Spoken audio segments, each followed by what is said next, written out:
The Florida Gators are going to absolutely dominate LIU tomorrow.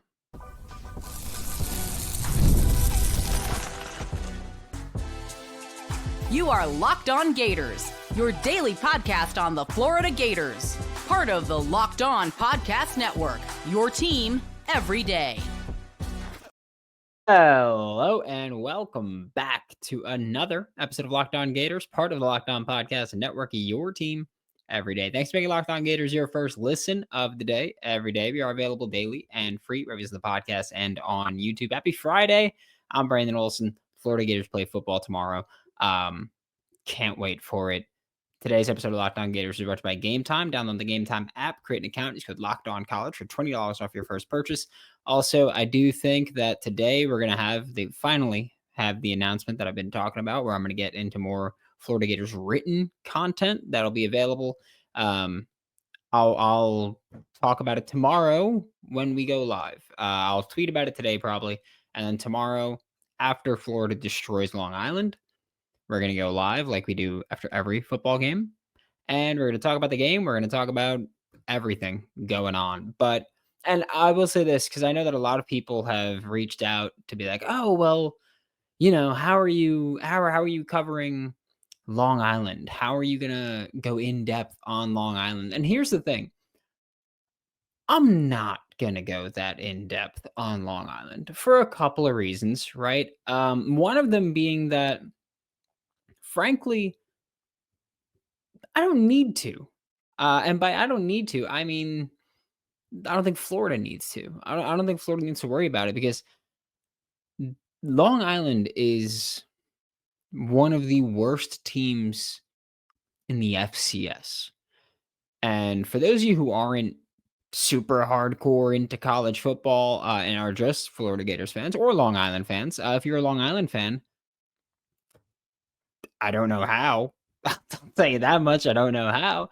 But also, you are God's toughest soldier. There we go. That's what you get from that one. But no, I will say a couple things about Long Island here, where there's the Power Four, the SEC, the Big Ten. Then there's like kind of the middle pack, which is the lower tier of the Power Four, which is the ACC specifically. Then you have, of course, the Group of Five, which is Toledo. South Florida destroyed Boise State yesterday. I had South Florida money line, so appreciate you there. USF, never in doubt on that one. And then you've got the FCS, and there's the Sac states, the South Dakota states, schools like that. And then you go through a massive gap, and then there's LIU. Look, Long Island is one of the worst programs in the FCS as well. They were a late schedule add for the Florida Gators in 2025. I've said it before. I am convinced that Billy was just like, you know what? I need to beat the crap out of a New Yorker, and so I'm gonna do it to Long Island, because a certain New Yorker called for my job last year, and so I get it, right? I do. But Long Island is really, really bad. They just got the roster limit, or they just got the scholarship bump to be able to have 65 players on their roster. Like, this is not a good program. This is not a good school. I will also say this. I simply cannot respect a program in which I reached out to an FCS program about interviewing their head coach, and I got no response. The audacity there, the sheer unmitigated gall that Coach Ronald Cooper didn't come on Locked On Gators. We've had Coach Aaron Best on Locked On Gators from Eastern Washington. We've had Biff Poggi from Charlotte. But we're not good enough for Ron Cooper because he was South Carolina's DC under Steve Spurgeon. Really? Come on, the audacity. But no, look, LIU's not a good football team. They're going to get destroyed. And I know that I've seen multiple outlets talk with people that cover the NEC, and that they've talked about it. And one thing that constantly comes up with everybody that speaks to anybody that covers Long Island is, oh, they get real creative with how they do things. They get real creative. They're really creative. They're really innovative with this. They're really creative with this. They bring out the spread option, the speed option, the zone read. They're going to do all these trick plays and all that stuff. And here's the thing. If your whole shtick is, oh, we're really creative, that's because you are bad. Okay? A lot of the creative stuff is because you're bad.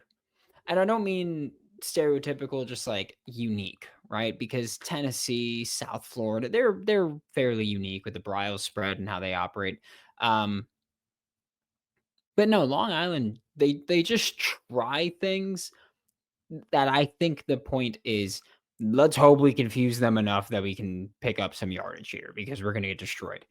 Which, by the way, they've been outscored in their past three FBS matchups, 7-141.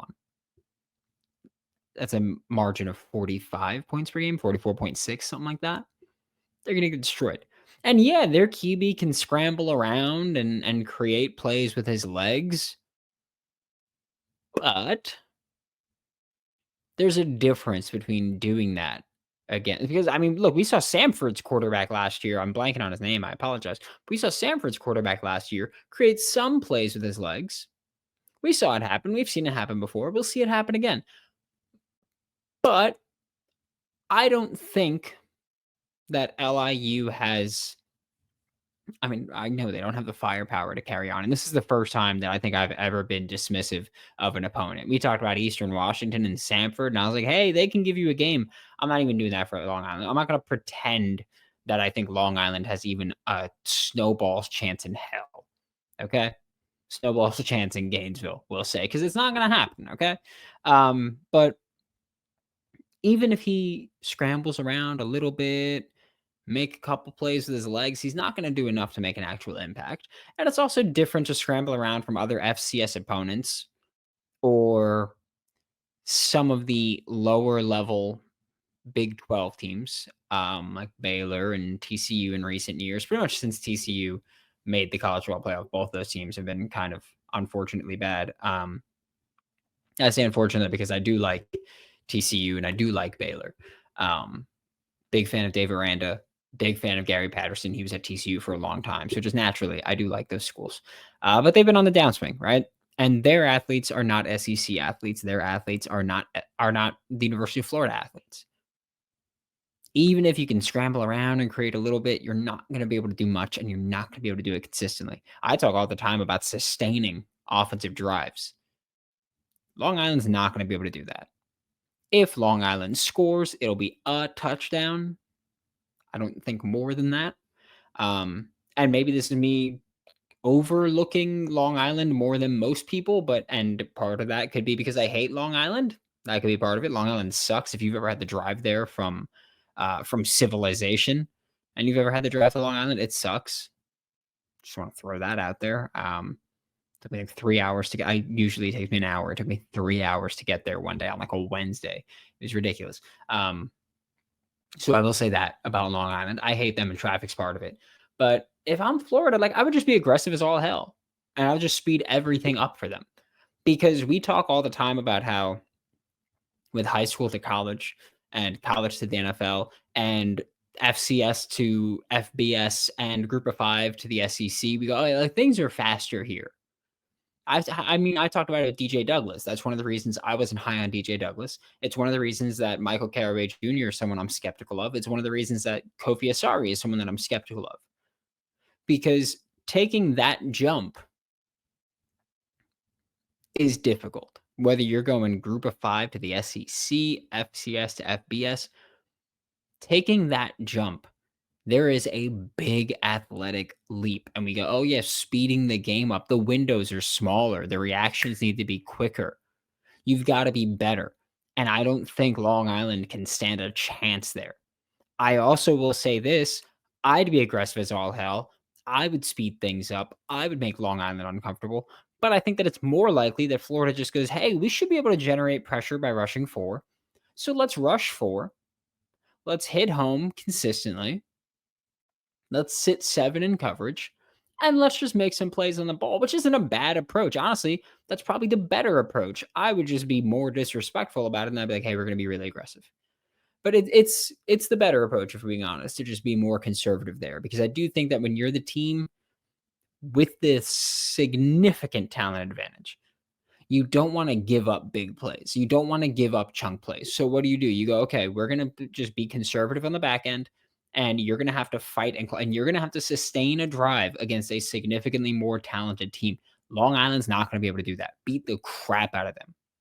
I want you to beat them so bad that they implement a running clock in the second half, because I think you can do that. And I think Florida should be able to do that. We're going to talk about Long Island's defense, which is a bit of an oxymoron when we get back with Locked On Gators. College football is back, and I couldn't be more excited. The tailgates, the rivalries, the energy in the stands, there's nothing like it. But let's be real. Actually getting tickets can feel like more of a battle than the game itself, with endless queues, hidden fees, prices jumping at checkout. That's why I use Game Time, and I only use Game Time, the app that gives the advantages back to the fans. It's the easiest way to score last minute tickets at the best prices. Rainy weather in all of Florida. And if you want to go see any game, whether that's the Florida Gators destroying Long Island Sharks, the Alabama Crimson Tide, hopefully destroying the Florida State Seminoles, the Notre Dame Fighting Irish, hopefully destroying the Miami Hurricanes, anything, you can go to Game Time and get that. Take the guesswork out of buying tickets with Game Time. Download the Game Time app, create an account, use code Locked On College for $20 off your first purchase. Terms apply. Again, it's promo code LOCKEDONCOLLEGE for $20 off. Swipe, tap, ticket, go. Download Game Time today. Also, it's that time of the year. We spoke about it yesterday. We have an important request. Locked On wants to hear from you, the listeners, the everydayers. We've put together a survey to learn more about our listeners and make your favorite podcasts even better. This is your chance to tell us what you like, what you don't like, who you don't like, and answer questions about our advertising as well. Go to lockedonpodcast.com/survey to get started. Everyone who completes a survey will be entered for a chance to win one of 10 $100 Amazon gift cards. Again, that's lockedonpodcast.com/survey. You can also find the link in the show notes. Thanks for helping us out. And also, you can look at the QR code on the screen if you're watching this on YouTube. And we're going to talk about the Long Island defense for a little bit. And look, I don't like being as dismissive as I'm being, right? Like, don't get me wrong, it's fun. It's fun. But it does feel like a bit of a less serious approach to just this in general, honestly. But I feel like it would be more insulting to you as a listener, as a viewer, if I pretended that I thought Long Island stood even the slightest chance. And again, you can go back to previous years. I have never against, again, Eastern Washington, against McNeese State, against Charlotte, which I know is still group of 5, against Samford. I have never dismissed them. That being said, this is not any of those programs. This is the worst of those levels of programs. And so I feel like, I don't know, I'm torn between giving them genuine respect as a program, which they do deserve, like just as a program. They do. I'm not going to say that they don't deserve that. But I am going to say that when we talk about comparing them to I was going to say an FBS program, but now when we talk about comparing them to an SEC program, especially, like, come on, let's be real here. That's it. Let's be real. Like, you look at Long Island's roster, and one of the biggest things that pops out is that they are tiny. Okay. They are, like, not just in terms of roster size, which their roster size is very tiny, but also just in terms of their literal players are small. They've got, I'll look through this right now. They've got 1, 2, 3, 4, 5, 6, 7, 8, 9, 10, 11, 12, 13, 14, 15, 16, 17, 18, 19, 20, 21, 22, 23, 24, 25, 26, 27, 28, 29, 30, 31, 32 players that are shorter than me. I'm 5'11". I just went 32. Is that I forgot what number I had, but 32, and I stopped at guys that or 5'11. Guys that were my height, I left off that. And I'm into like half the roster. This is a small school. Okay. They've got guys on the roster that are listed as 5'5". They've got offensive linemen that are 5'10". Like, we could talk about their defense and we could talk about how Ronald Cooper does have SEC defensive play calling experience. However, I think that there are the two thoughts about, it's the Jimmys and Joes or it's the X's and O's. I do think that one, it's obviously a mix of those two, but also when your Jimmys and Joes are 5'8", which no disrespect to 5'8" people. Love you, David Soderquist. But when we talk about 5'8" and we're talking about going up against J. Michael Sturdivant's, Dallas Wilson's, I just realized this. There are players that are going to be trying to cover Hayden Hansen that are a foot shorter than him.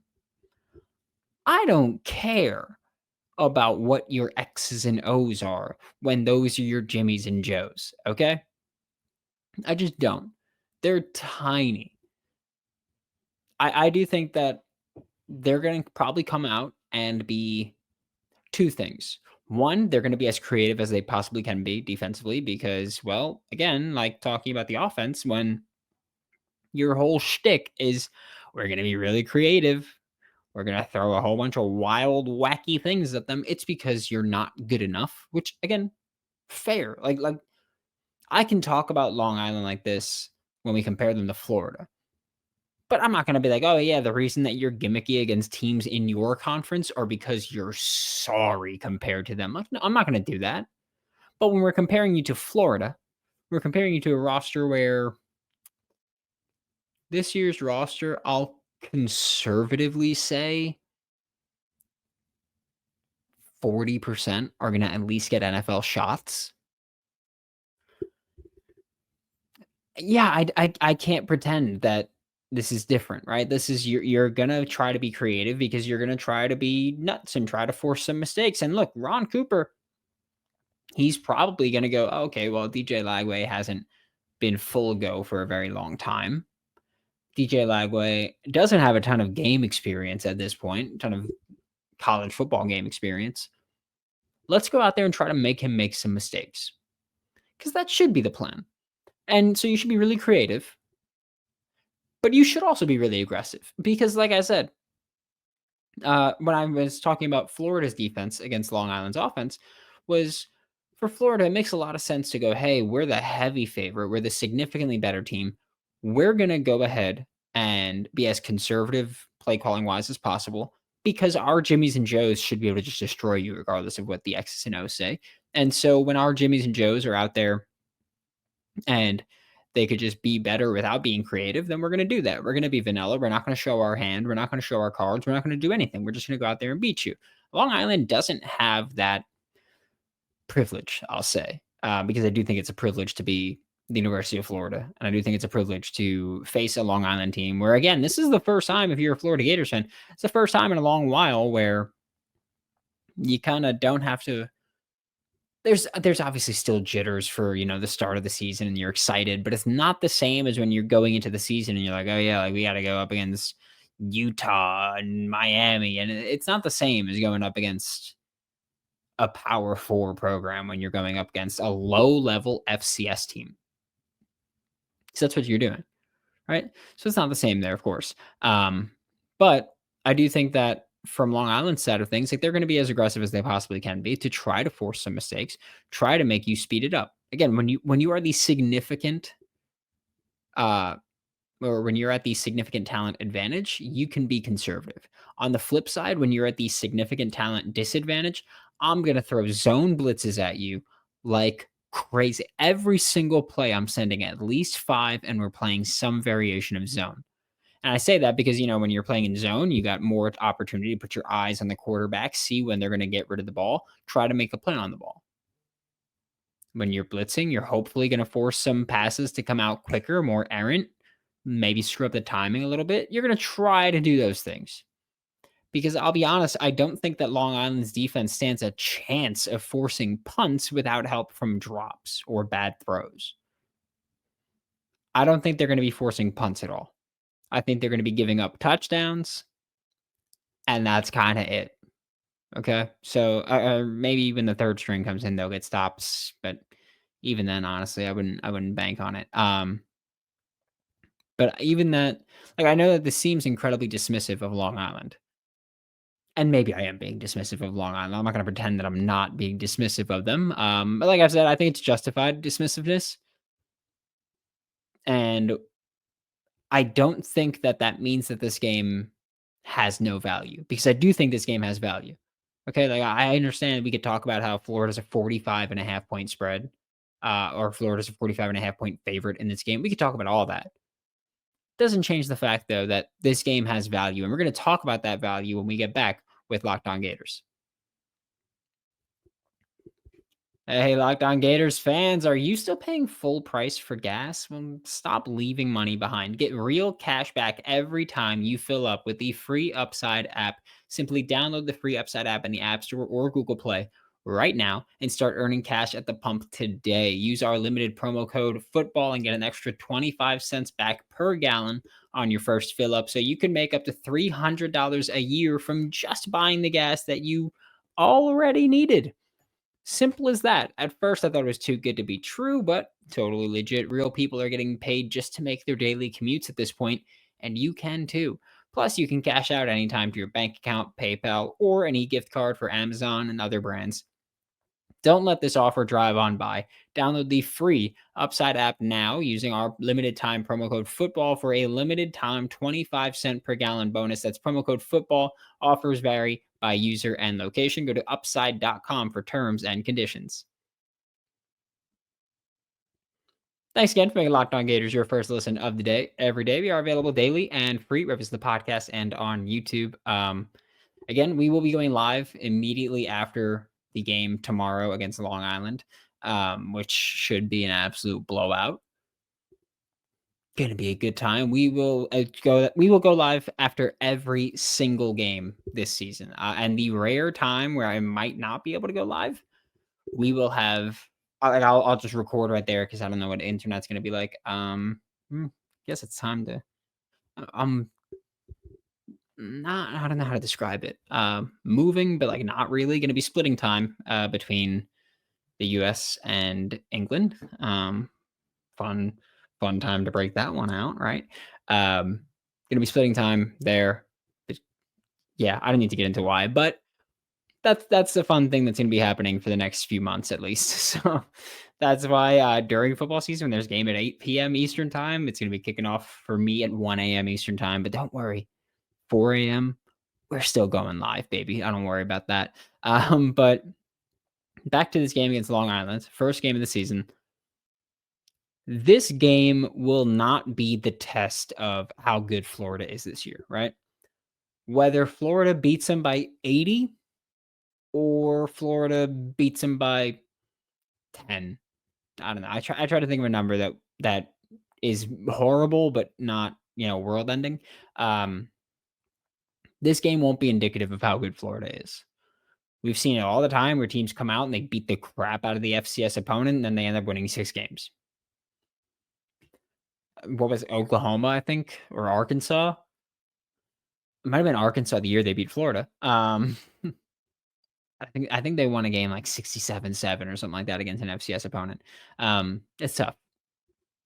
And it won't be indicative of what the scheme looks like. No matter what you see tomorrow against Long Island, that is not going to tell you, hey, this is what the scheme's going to be. You might see some stuff that's going to carry over, but I would imagine that they're going to be incredibly vanilla with their play calling. Probably just going to be like, hey, we're going to run inside zone offensively. We'll run four verts probably a bit, but we'll run hitches passing the ball. Like, we're going to be really conservative. We're probably going to play like 2 defenses, like just 2 coverages the whole game. We're going to sit back, be real conservative, keep everything close to the chest. If we can do that against USF, we're going to do that against USF, which is going to be a little bit different. But USF, I actually really like having them on the schedule, especially early in the year. Which we could talk about that next week when it's time for the USF game. But there's still value in this game. Yeah, you're not finding out how good Florida is. You're not knowing what the scheme is looking like, but there's still value. And a lot of that value comes from just getting live reps for young players. You know, I know that for a while it was, oh, is DJ Lagway going to play in this game? Yeah, he is, and he needs to play in this game. I understand that it's Long Island. I also understand that DJ Lagway needs live in-game reps to improve. Guys don't often improve the way the DJ needs to improve, which is the mental game in games. Guys don't often improve that way in practice. Like Anthony Richardson's a name we could talk about. And he's a name I'm going to constantly bring up when I talk about needing live in-game reps because the Colts drafted him and went, okay, we can develop him mostly through practice, right? No, you need live in-game reps so that we know what you are. We know what you can be. He didn't get those. I'm not saying that that's the equivalent for DJ Lagway because I think DJ Lagway is already a more polished passer. But I do think that still getting those live reps matters a ton for DJ Lagway. So guys like DJ Lagway, guys like Jason Zandamela, if he's center two, whoever center two is, important reps, right? Important reps there so that you can know, hey, God forbid something happens to Jake Slaughter, I knocked on wood. God forbid something happens to him. We know you can come into a game and communicate.